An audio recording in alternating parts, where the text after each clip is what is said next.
जय श्री कृष्ण। राधे राधे। आइए सुनते हैं रमा एकादशी व्रत कथा। भाव विह्वल होते हुए अर्जुन ने कहा, हे श्री कृष्ण, अब आप मुझे कार्तिक माह की कृष्ण पक्ष की एकादशी की कथा सुनाइए। इस एकादशी का क्या नाम है तथा इसमें किस देवता का पूजन किया जाता है? इस एकादशी का व्रत करने से किस फल की प्राप्ति होती है? कृपा करके यह सब विधान पूर्वक कहिए। भगवान श्री कृष्ण ने कहा, हे अर्जुन, कार्तिक माह की कृष्ण पक्ष की एकादशी का नाम रमा है। इसका व्रत करने से सभी पापों का शमन हो जाता है। इसकी कथा इस प्रकार है, जो ध्यान पूर्वक सुनो। पौराणिक काल में मुचुकुंद नाम का एक राजा राज्य करता था। इंद्र, वरुण, कुबेर, विभीषण आदि उसके मित्र थे। वह बड़ा सत्यवादी तथा विष्णु भक्त था। उसका राज्य बिल्कुल निष्कंटक था। उसकी चंद्रभागा नाम की एक कन्या थी, जिसका विवाह उसने राजा चंद्रसेन के पुत्र शोभन से कर दिया।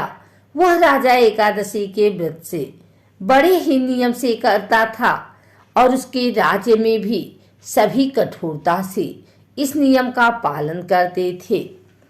एक बार की बात है कि शोभन अपने ससुराल आया हुआ था। वह कार्तिक का महीना था। उसी मास में महापुण्यदायिनी रमा एकादशी आ गई। इस दिन सभी व्रत रखते थे। चंद्रभागा ने सोचा कि मेरे पति तो बड़े कमजोर हृदय के हैं, वे एकादशी का व्रत कैसे करेंगे, जबकि पिता के यहाँ तो सभी को व्रत करने की आज्ञा है। मेरा पति राज आज्ञा मानेगा तो बहुत कष्ट पाएगा। चंद्रभागा को जिस बात का डर था वही हुआ। राजा ने आदेश जारी किया कि इस समय उनका दामाद राज्य में पधारा हुआ है, अतः सारी प्रजा विधान पूर्वक एकादशी का व्रत करे। जब दशमी आई तब राज्य में ढिढोरा पिटा। उसे सुनकर शोभन अपनी पत्नी के पास गया और बोला, हे प्रिय, तुम मुझे कुछ उपाय बतलाओ, क्योंकि मैं उपवास नहीं कर सकता।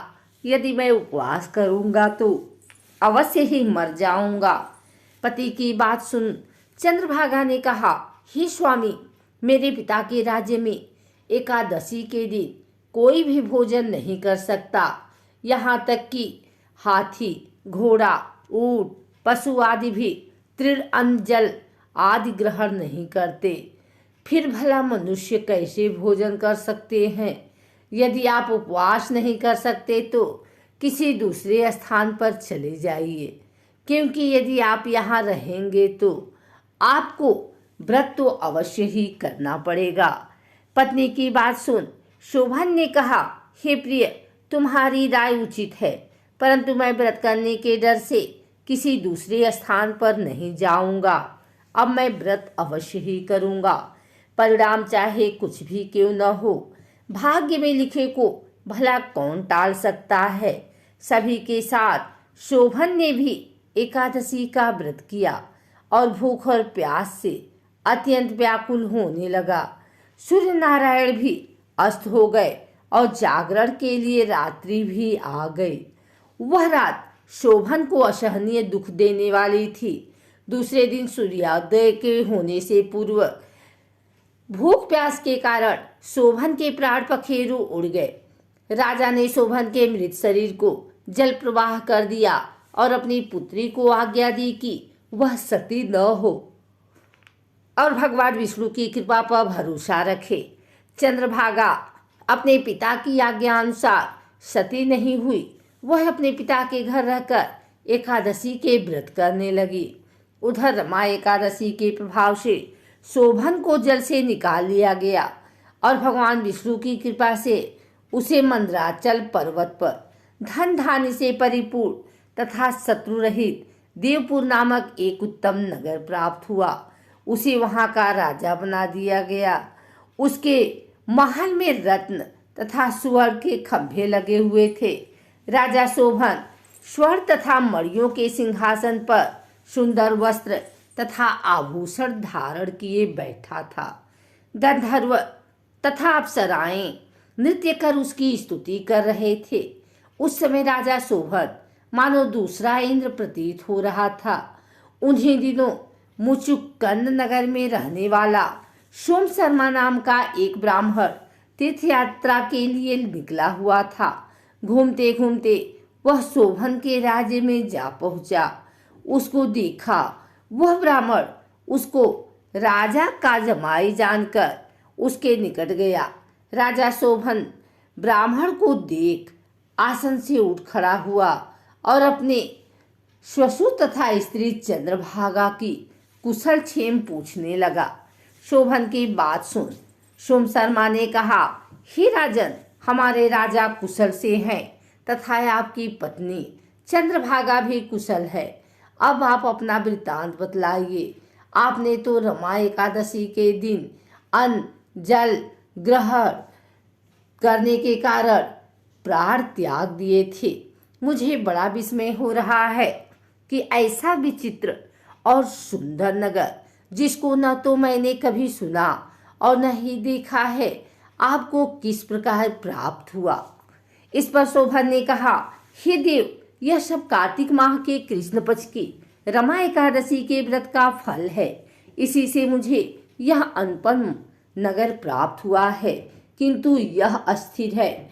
शोभन की बात सुन ब्राह्मण बोला, हे राजन, यह अस्थिर क्यों है और स्थिर किस प्रकार हो सकता है, सो आप मुझे समझाइए। यदि इसे स्थिर करने के लिए मैं कुछ कर सका तो वह उपाय भी अवश्य ही करूंगा। राजा शोभन ने कहा, हे ब्राह्मण देव, मैंने यह व्रत विवश होकर तथा श्रद्धा रहित किया था, परंतु यदि तुम इस वृतांत को राजा मुचुकुंद की पुत्री चंद्रभागा पे कहोगे तो वह इसको स्थिर बना सकती है। राजा शोभन की बात सुन ब्राह्मण अपने नगर को लौट आया और उसने चंद्रभागा से सारा वृतांत कह सुनाया।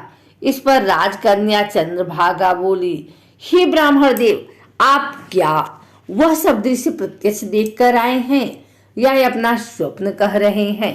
चंद्रभागा की बात सुन ब्राह्मण बोला, हे राजकन्या, मैंने तेरे पति शोभन तथा उसके नगर को प्रत्यक्ष देखा है, किंतु वह नगर अस्थिर है। तो कोई ऐसा उपाय कर जिससे कि वह स्थिर हो जाए। ब्राह्मण की बात सुन चंद्रभागा बोली, हे ब्राह्मण देव, आप मुझे उस नगर में ले चलिए। मैं अपने पति को देखना चाहती हूँ। मैं अपने व्रत के प्रभाव से उस नगर को स्थिर बना दूंगी। चंद्रभागा के वचनों को सुनकर वह ब्राह्मण उसे मंदराचल पर्वत के पास वामदेव के आश्रम में ले गया। वामदेव ने उसकी कथा को सुनकर चंद्रभागा का मंत्रों से अभिषेक किया। चंद्रभागा मंत्रों तथा व्रत के प्रभाव से दिव्य देह धारण करके पति के पास चली गई। शोभन ने अपनी पत्नी चंद्रभागा को देखकर उसे प्रसन्नता पूर्वक आसन पर अपने पास बैठा लिया। चंद्रभागा ने कहा, हे स्वामी, अब आप मेरे पुण्य को सुनिए। जब मैं अपने पिता के घर में 8 वर्ष की थी, तभी से मैं सविधि एकादशी का व्रत कर रही हूँ। उन्हीं व्रतों के प्रभाव से आपका यह नगर अस्थिर हो जाएगा और सभी कर्मों से परिपूर्ण होकर प्रलय के अंत तक स्थिर रहेगा। चंद्रभागा दिव्य स्वरूप धारण करके तथा दिव्य वस्त्र अलंकारों से सजकर अपने पति के साथ सुखपूर्वक रहने लगी। हे अर्जुन, यह मैंने रमा एकादशी के महात्म को कहा है। जो मनुष्य रमा एकादशी के व्रत को करते हैं उनके सभी पाप नष्ट हो जाते हैं। जो मनुष्य रमा एकादशी का महात्म्य सुनते हैं वह अंत समय में विष्णु लोक को जाते हैं। भगवान श्री हरि बड़े दयालु और भगवान हैं। श्रद्धा पूर्वक या विवश होकर भी यदि कोई उनका पूजन या एकादशी व्रत करता है तो वह उसे भी उत्तम फल प्रदान करते हैं। परंतु मनुष्य को चाहिए कि वह भगवान का पूजन पूरी श्रद्धा से करे।